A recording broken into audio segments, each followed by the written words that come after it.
Ngantri. Guanya bau nggak bang? Guanya bau, lu nya kali yang bau. Nah, jangan meninggal. Astagfirullah. Ya. Astagfirullah.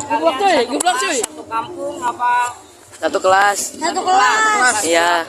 Kelas 6. Kirimin video ke gua ya. Kelas 7. lihat 6. SMP. SMA SD. Tanjung. SD Parung Tanjung. Apaan? SD Parung Tanjung 2. Iya, di sekolah itu ada siswa pencinta alam.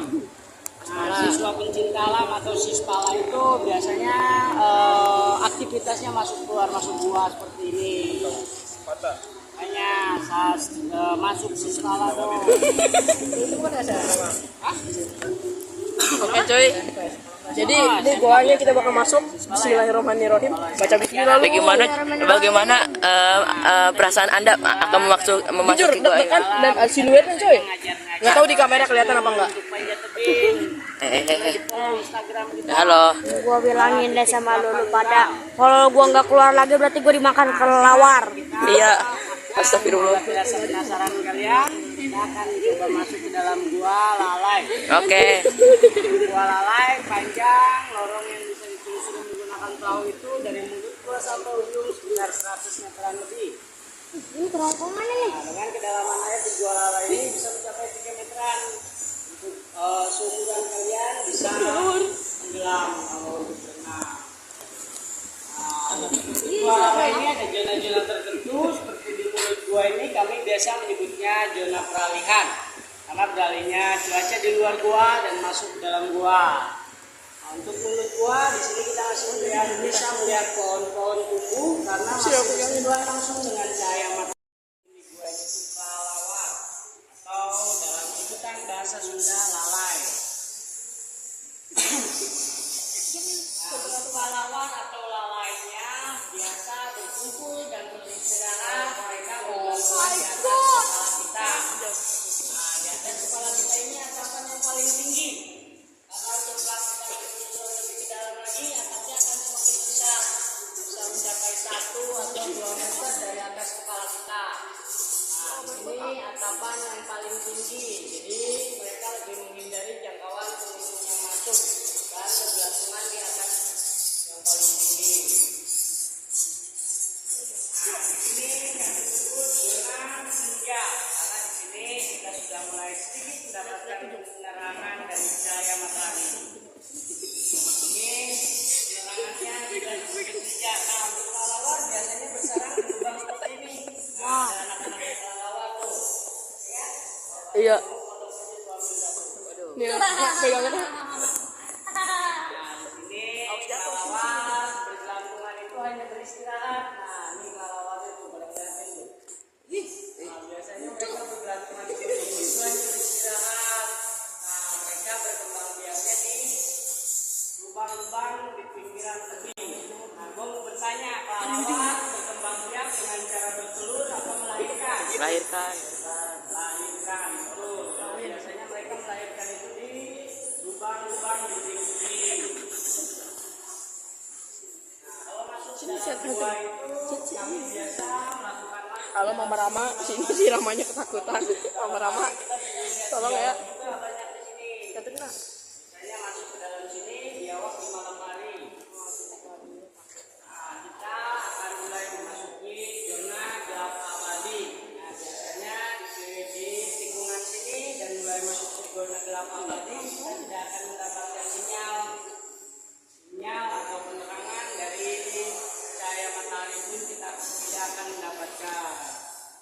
Nah, zaman dulu masuk ke dalam sini itu kita harus dengan cara menyelam.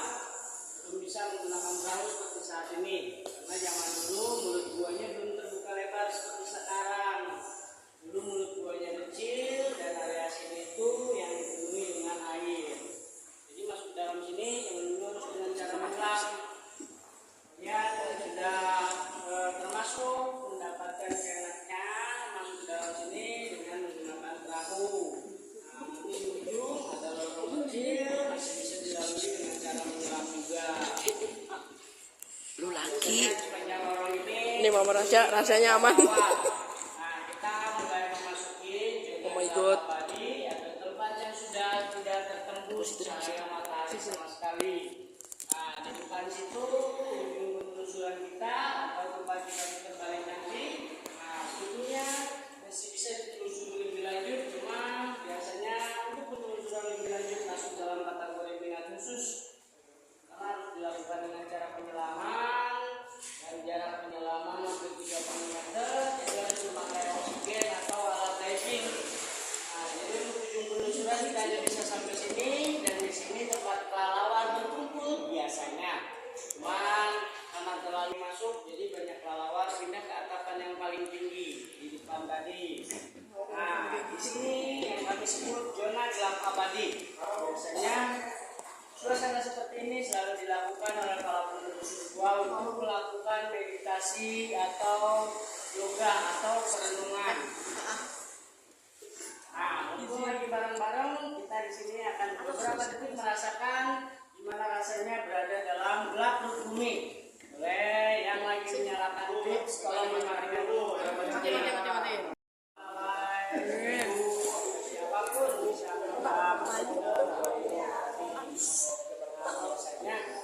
binatang yang terjebak di kegelapan abadi itu mereka akan kulitnya akan berubah menjadi putih.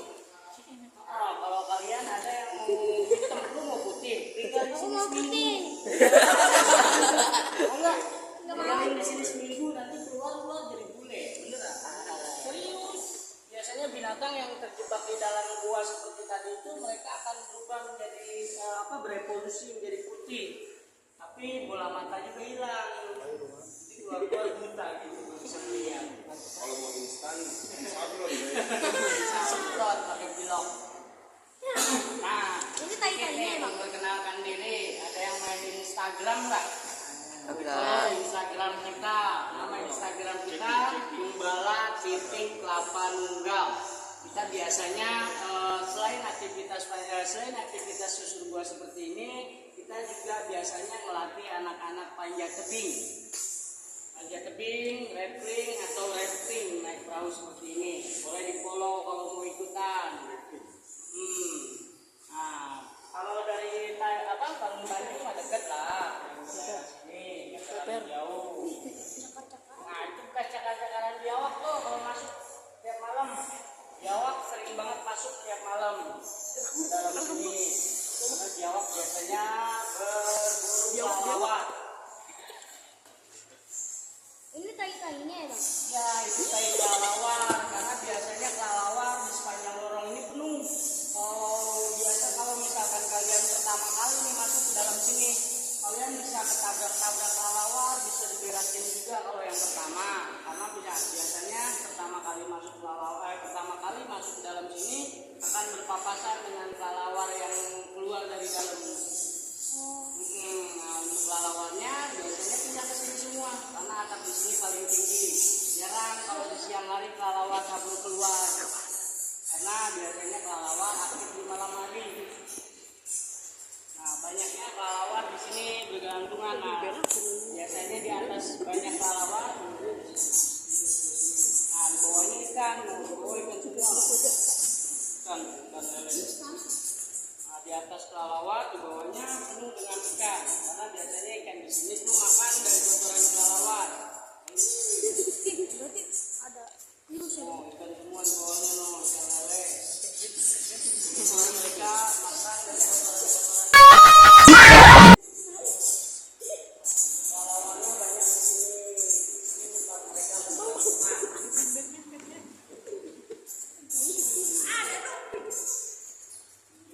Kita lanjut kembali keluar karena hal yang paling indah bagi penelusur gua adalah bisa keluar dengan selamat dan melihat matahari kembali. Saya terang banget. Oh my god, terangnya. Kita belum pernah rumput. Jangan lupa ya di follow Instagram kita @kelapa_nunggal. Oke. Coba latihan bareng panjat tebing di follow aja Instagram kita karena kita biasanya ngadain acara camping fun penelusuran gua.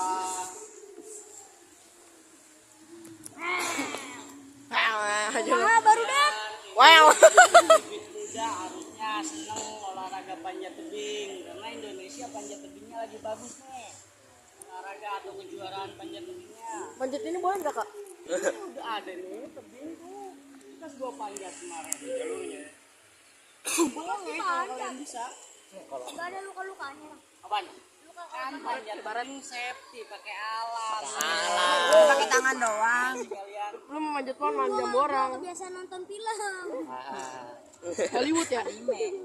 panjat tebing itu pakai alat safety. Semua. Siapa aja sih lagi apa? Eh, I live. Oh my god.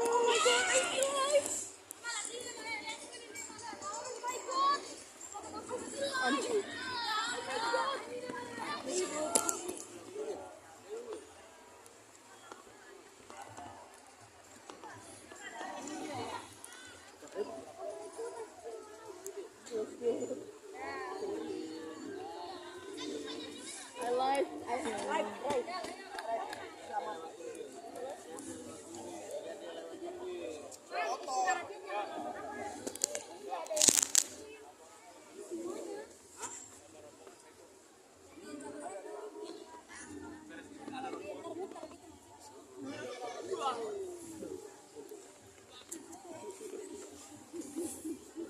iya Ben. Iya Ben.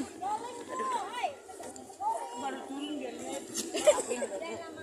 Iya sekali. Sekali lagi lah sekali lagi. Ini gimana cara lepasan?